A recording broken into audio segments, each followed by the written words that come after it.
In this episode, we explore a shocking story of betrayal and murder that took place in Huntsville, Alabama in July 2018. It's the tragic story of Lewis Channing, a successful real estate agent whose life was unexpectedly taken by someone he trusted deeply. Lewis Channing, a 45-year-old real estate agent from Huntsville, Alabama, was a familiar face in the local community. He worked for a company called Bethlehem Realty and was known for his friendly smile and warm personality, which made him well-liked by both clients and co-workers. Lewis held a business administration degree from the University of Alabama and had more than 20 years of experience in real estate. He was married to Wendy Channing, and the couple appeared to have a happy, stable life together. Lewis was Wendy's second husband and became a stepfather to her 18-year-old daughter, Bailey Grosse, who was starting her first year of nursing school at the University of Alabama. On the surface, Lewis and Bailey seemed to have a good relationship.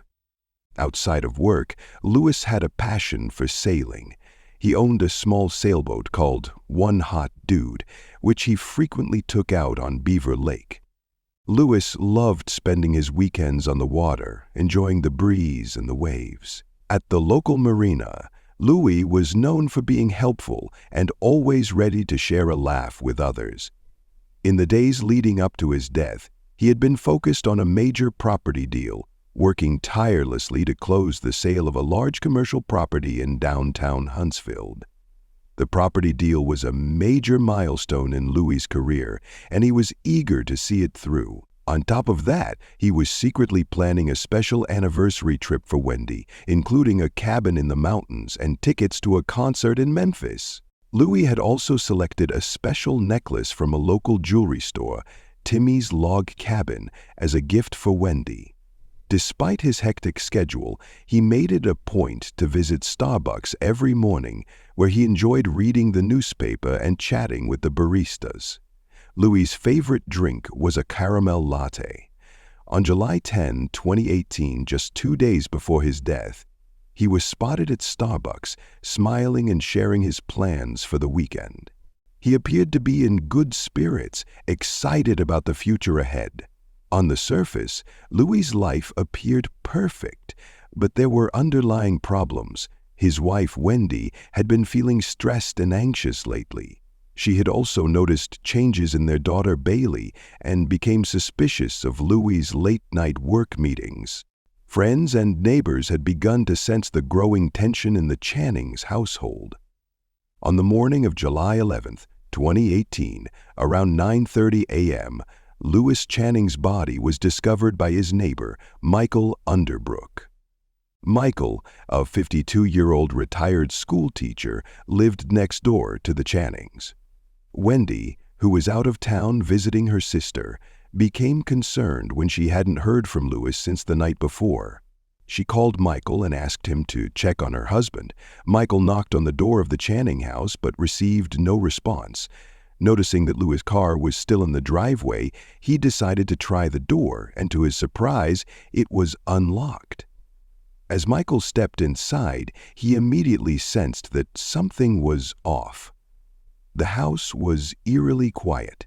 He called out for Louis, but there was no answer. Michael walked through the living room and into the kitchen, where he saw signs of a struggle, overturned chairs and broken glass scattered on the floor.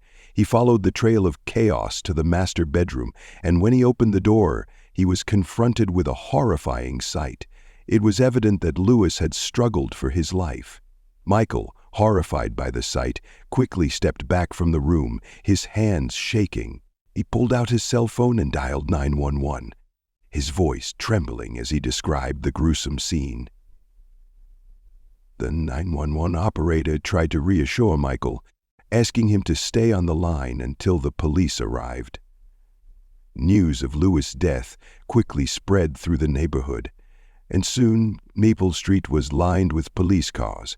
Curious neighbors gathered outside, whispering among themselves about the shocking events unfolding. Local news stations quickly dispatched reporters to cover the story, and by noon it was the top headline in Huntsville. Michael, who had been friends with Lewis for years, was in complete shock. He never imagined he would find his neighbor and friend in such a brutal, violent way. Later, Michael told reporters that Lewis was a good man who didn't deserve such a tragic end. The discovery of Lewis Channing's body marked the start of a complex and heartbreaking investigation, one that would reveal hidden secrets and lead to shocking truths about those closest to him. The police arrived at the Channing home soon after Michael's 911 call on July 11, 2018. The first officers on the scene quickly secured the area, ensuring that no one entered or left the house. Shortly after, Detectives Ella Dougal-McBride and Laird Carter arrived to take charge of the investigation. Detective McBride was known for her keen intellect and meticulous attention to detail. At 48, Detective McBride had solved numerous complex cases. Her partner, Detective Laird Carter, was 26 and known for his methodical approach to investigations. Together, they formed a highly effective team. As the detectives walked through the house, they noticed clear signs of a struggle. The living room was in disarray, with overturned chairs and broken glass scattered across the floor. The kitchen showed even more chaos, with dishes spread out on the floor. The walls and furniture were splattered with blood, a grim testament to the violence of the attack. Detective McBride took note of the hammer as the likely murder weapon and instructed it to be bagged as evidence. The crime scene was chaotic and deeply disturbing. The detectives and forensic team carefully photographed the scene and collected various samples. Wearing gloves to avoid contaminating any evidence, they gathered blood samples, fingerprints, and the hammer, ensuring everything was properly documented. These items were then sent to the lab for analysis. Outside, neighbors watched in silence as the police worked at the scene. Local news stations were also present, covering the shocking murder. Reporters interviewed neighbors, who described Louis as a friendly, well-liked man, struggling to comprehend how something so tragic could happen to someone like him. The media coverage intensified the pressure to solve the case quickly. Detectives McBride and Carter interviewed Michael Underbrook, who was still visibly shaken from discovering the body. He described finding the door unlocked and the chaotic mess inside the house, detailing the unsettling scene he had encountered. Michael's detailed account helped the detectives begin piecing together the events leading up to the murder. By the end of the day, the police had gathered a substantial amount of evidence, but many questions remained. Who could have committed such a brutal act? And why would anyone want to kill Louis? The detectives knew they faced a challenging case, but they were determined to uncover the truth. The first suspect in Lewis Channing's murder was his wife, Wendy Channing. At 34 years old, Wendy worked as an accountant at a local firm, Red Tide Accounting. She was known for being intelligent, meticulous, and hard-working, but her recent behavior had raised some suspicions. Wendy had a difficult past. She became a mother at 16 and worked as a stripper to support herself and her daughter Bailey. Despite these struggles, Wendy managed to build a successful career and was known for her strong-willed and resilient nature. In the weeks leading up to the murder, Wendy had become increasingly concerned about changes in her daughter Bailey's behavior and had grown suspicious of Lewis' late-night work meetings. Friends and neighbors noticed that Wendy seemed more stressed and on edge than usual. Some even reported hearing arguments between her and Lewis, adding to the tension surrounding their household. On July 13, 2018, detectives Ella Dougal-McBride and Laird Carter brought Wendy in for questioning. While Wendy appeared calm, it was clear she was distressed. She insisted that she had been out of town visiting her sister Lauren in Little Rock and had no involvement in her husband's death. Wendy provided photos and text messages to support her alibi, but the detectives remained skeptical. During the interrogation, she opened up about her relationship with Lewis, admitting that they had been arguing more frequently in recent weeks. The main point of contention had been his work and the increasing amount of time he spent away from home. Wendy denied any involvement in Louis' death, insisting that she loved her husband despite their recent problems. When the detectives questioned her about the night of the murder, she explained that she had left for Little Rock on the afternoon of July 10 and had stayed with her sister Lauren until the morning of July 11. Lauren confirmed Wendy's story when the detectives reached out to her. However, the detectives couldn't overlook the tension in Wendy's voice when she spoke about Louis and the changes she had noticed in Bailey. The police also conducted a search of Wendy's car and personal belongings, looking for any potential evidence that could shed light on the case.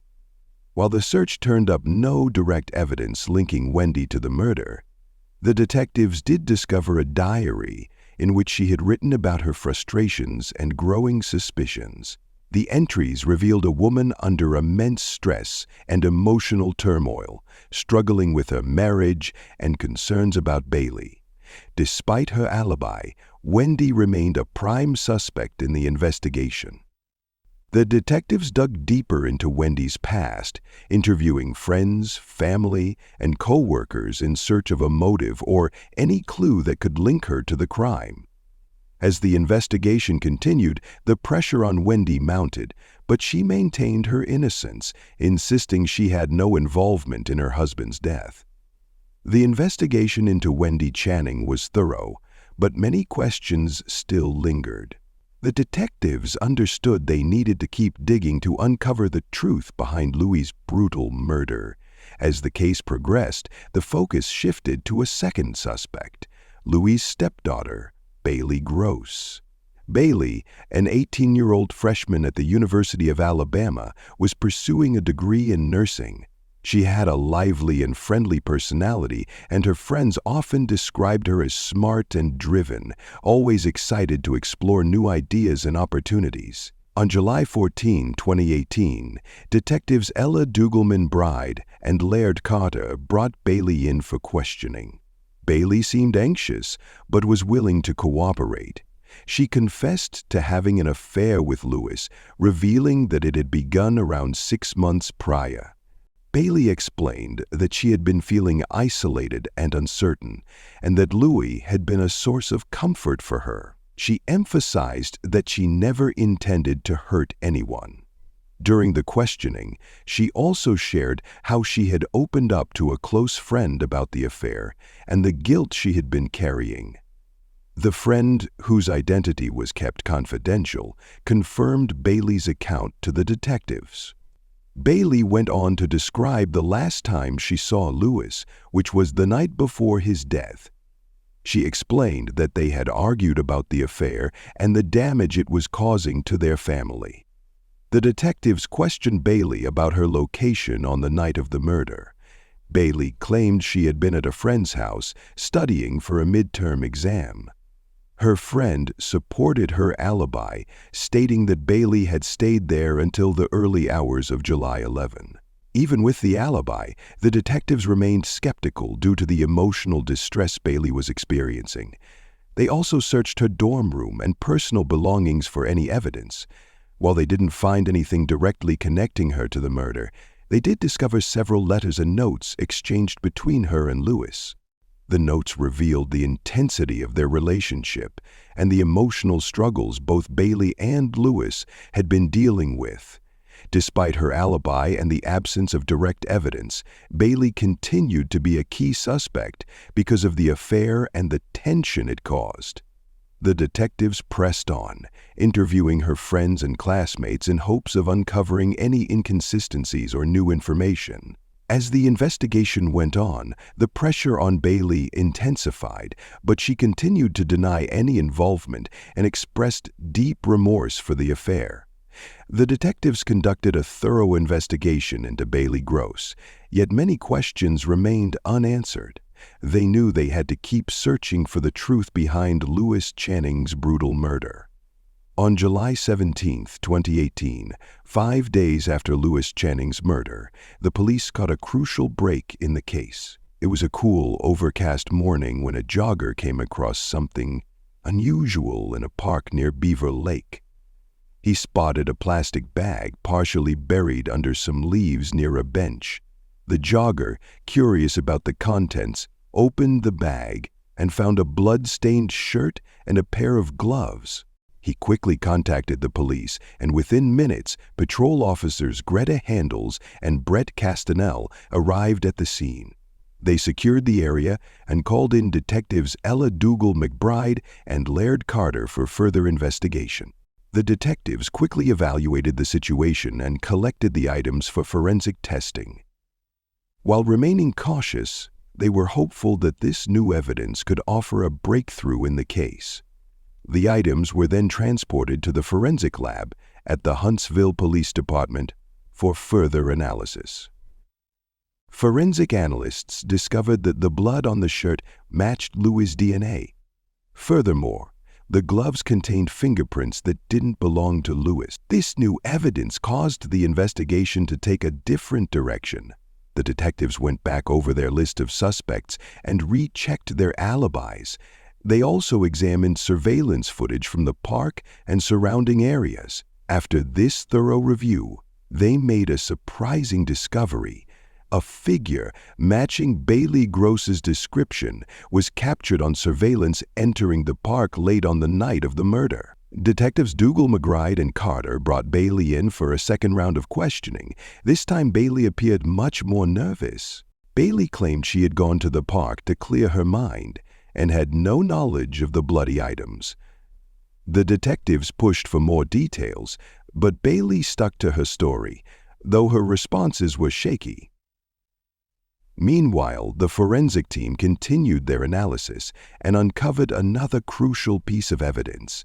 The forensic team found hair fibers on the gloves that matched Wendy Channing's DNA. This discovery complicated the case, suggesting that both mother and daughter might be involved. On July 18, 2018, the detectives brought Wendy in for questioning once again.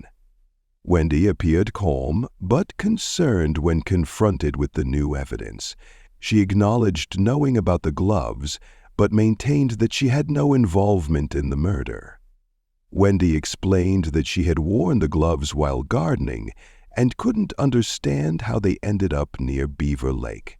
The police were now more determined than ever to solve the case. They felt they were close to uncovering the truth, but knew they had to carefully piece together the final details. The discovery of the new evidence marked a turning point in the investigation, offering vital leads and driving the search for Louis Channing's killer to a more intense level. The third suspect in the murder of Louis Channing was his ex-wife, Wendy Channing, a 46-year-old woman known for her fiery temper and aggressive demeanor. Wendy had a strange relationship with Louis and had never accepted his marriage to Wendy. Wendy J. lived in Huntsville and worked as a manager at a local grocery store, Parks Food Stores. On July 19, 2018, detectives Ella Dougal McBride and Laird Carter decided to bring her in for questioning. When Wendy arrived at the police station, she appeared defiant and uncooperative. Wendy J. was known for speaking her mind and never holding back her opinions. During the interrogation, she acknowledged that her relationship with Louis had been troubled. She described their marriage as chaotic, marked by constant arguments and tension. Wendy J. expressed strong contempt for Wendy, referring to her as a homewrecker and blaming her for the dissolution of her marriage to Louis. However, she firmly denied any involvement in Louis' murder. The detectives then questioned Wendy about her whereabouts on the night of July 11, 2018. Wendy J. claimed she had been at home, watching TV and drinking wine. She specifically mentioned watching an episode of Dancing with the Stars before going to bed early. However, with no witnesses to verify her alibi, the detectives grew increasingly suspicious. The police searched Wendy J.'s home for any evidence that could connect her to the crime. They discovered a set of gardening gloves similar to those found at the park. However, forensic analysis revealed no blood or DNA on the gloves, leaving the detectives with no direct link to the murder. Despite her alibi and the absence of direct evidence, the detectives continued to investigate Wendy J.'s potential motive. They uncovered that Lindy had recently discovered Lewis's affair with Bailey, which added to the growing tension and anger. Friends and co-workers revealed to the detectives that Lindy had been especially upset about the affair, often calling Lewis a disgrace and venting her frustration to anyone who would listen. The detectives also spoke with Lindy J's neighbors, who reported hearing loud arguments coming from her house in the days before the murder. One neighbor, Mrs. Underbrook, recalled hearing Lindy yelling about betrayal and lies. While Lindy J remained a key suspect, the detectives struggled to gather enough concrete evidence to charge her. Well, Lindy J was aggressive during the interrogation, but continued to insist on her innocence. The detectives knew they needed more solid evidence to connect her to the crime. As they dug deeper into Wendy Channing's background, the investigation became even more complex, with the detectives working tirelessly to uncover the truth behind Lewis's murder.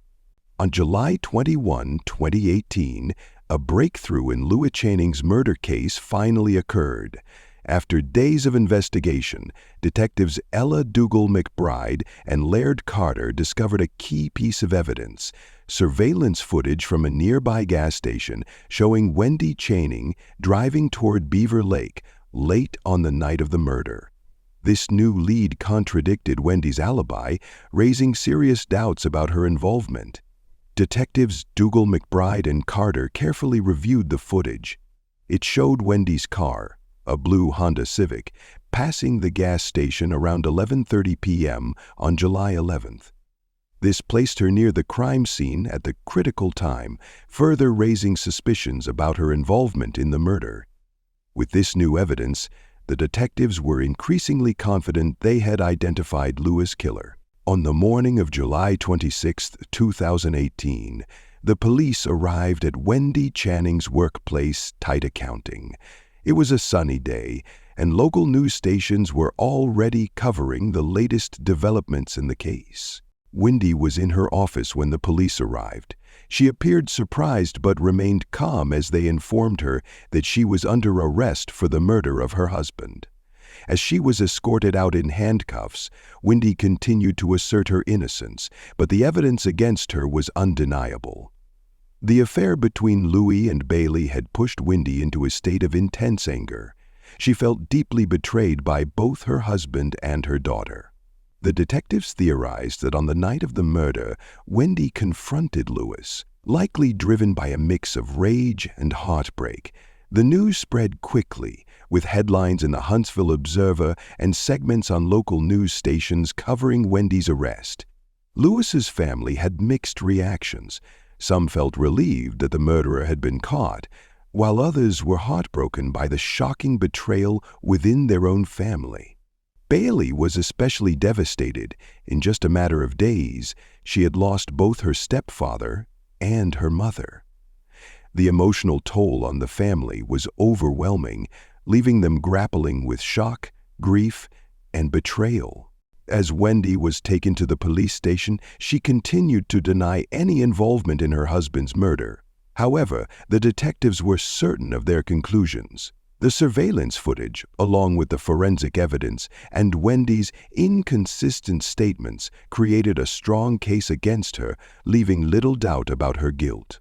The community of Huntsville was left reeling from the tragic events. Wendy Channing's murder had exposed painful family secrets and left a lasting impact on those who knew him. While the police had solved the case, the emotional scars from the betrayal and loss would take much longer to heal. The trial of Wendy Channing for the murder of her husband, Louis Channing, began on March 15, 2019, at the county courthouse in Huntsville. The courtroom was filled with reporters from local news stations and concerned members of the community. Leading the prosecution was District Attorney Robert Jackal, a 55-year-old known for his tough and relentless approach in the courtroom. District Attorney Robert Jackal argued that Wendy's motive for the murder stemmed from her discovery of the affair between Louis and Bailey. He portrayed Wendy as a woman pushed to her breaking point by betrayal and emotional distress. Jackal presented key evidence including the surveillance footage showing Wendy's car near Beaver Lake, the forensic findings from the crime scene, and her conflicting statements to the police, all of which painted a damning picture of her involvement. On the other side, the defense was led by attorney Michelle Rapita, a 29-year-old known for her calm demeanor and sharp legal mind. Rapita argued that Wendy was innocent and that the evidence presented was purely circumstantial. She suggested that someone else could have committed the murder, possibly driven by jealousy or anger, and cast doubt on the prosecution's case. Attorney Michelle Rapita questioned the reliability of the surveillance footage, emphasizing that no witnesses had seen Wendy commit the crime. She suggested that the case lacked concrete proof and that the evidence could be interpreted in different ways. Throughout the trial, Louis' family sat in the front row, visibly torn between anger and sadness.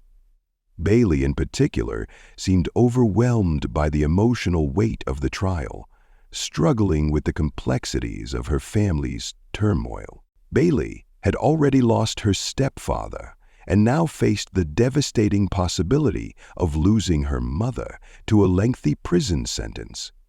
After 2 weeks of testimony, the jury deliberated for 3 days before reaching a verdict.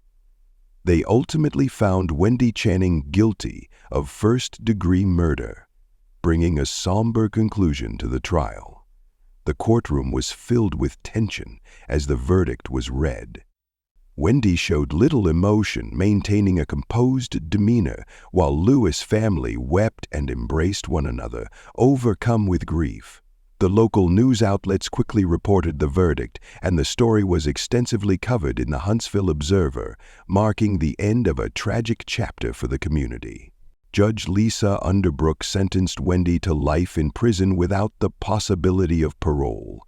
She emphasized that the evidence against Wendy was undeniable and that the murder had stemmed from deep, personal betrayal and anger. The judge expressed sympathy for Louis' family, acknowledging their suffering, and hoped that the sentence would provide them with some measure of closure as they began to heal from the tragedy.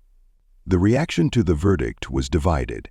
Some members of the community felt that justice had been served, while others believed the sentence was too harsh, given Wendy's difficult past and the emotional turmoil she had endured. Louis' family, however, experienced a sense of relief that the ordeal had finally come to an end, with the person responsible for his death being held accountable. The trial and sentencing marked the end of a tragic chapter for the Channing family and the community of Huntsville. The murder and its aftermath had left deep emotional scars, but the verdict offered a sense of justice and a step toward healing. After Wendy Channing's trial and sentencing, life slowly began to return to normal for those involved, though the shadows of the tragedy would linger for years to come. For Wendy, now serving her sentence at the Alabama Department of Corrections, life took on a stark and rigid routine. She was allowed limited visits from family and friends, with strict rules governing her daily activities. As time passed, the media coverage surrounding her trial gradually faded, replaced by news stories and events in Huntsville, such as the annual Bikes, Blues, and BBQ motorcycle rally. Despite the passage of time, the impact of the crime continued to linger for those affected by it. Bailey Grosse, now 19, returned to the University of Alabama to continue her nursing studies. She grappled with guilt and grief over her role in the affair that had ultimately led to her stepfather's death.